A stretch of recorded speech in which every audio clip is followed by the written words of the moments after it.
Jamen, hej derude på YouTube. Her er en lille begyndervideo med hensyn til metaldetektor. Jeg har brugt en uges tid på at se, om jeg kunne finde en metaldetektor til et overskueligt budget, og som var så god som muligt. Jeg har fundet frem til den her, en Fischer F22, som er købt nede ved omex.dk nede ved Roskilde af en mand ude på en gård. Han var meget flink. I sættet er der selvfølgelig metaldetektoren her. Den fungerer ganske simpelt. Masser af videoer inde på YouTube, hvordan man kan få den til at virke. Udover det, så er der sådan en pinpointer med, og den er udmærket sådan til at starte med. Udover det, det var så 2200, jeg gav for det cirka. Og så har jeg bare haft et par handsker herhjemme. Arbejdshandsker. Og så kan man, hvis man ikke gider at gå og bippe for meget nede på stranden, sætte sine høreværn på selve metaldetektoren. Eller høretelefoner hedder det. Så var jeg i Biltema at købe en skovl, som er god til at grave i sand med noget metal ude foran. Og den koster 89 kroner. Udover det, så købte jeg så også lige en lille fin skovl her. 2 karabinhager til 19 kroner. Den her skovl koster 34 sammen med nogle andre.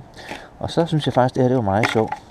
Når man skal sige sande dernede, så en øse igen fra Biltema til en bådøse til at tømme båden. Og så bare bore en masse huller på siderne, i bunden og så videre. Og det skal bare være sådan, at der ikke kan falde en fingerring igennem hullerne.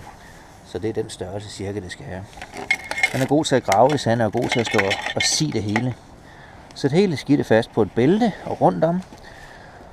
Udover det, så kan man selvfølgelig også, hvis man skal ud og grave, så næsten sige, jeg tror, jeg tager en spade med næste gang. Men ellers så er en gammel militærspade er nok meget god. Den skulle nok ofte have haft med i dag.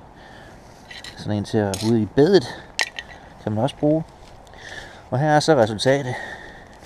En masse skrald. Den bipper stort set på alt, så kan man så ud fra det gøre sig nogle erfaringer.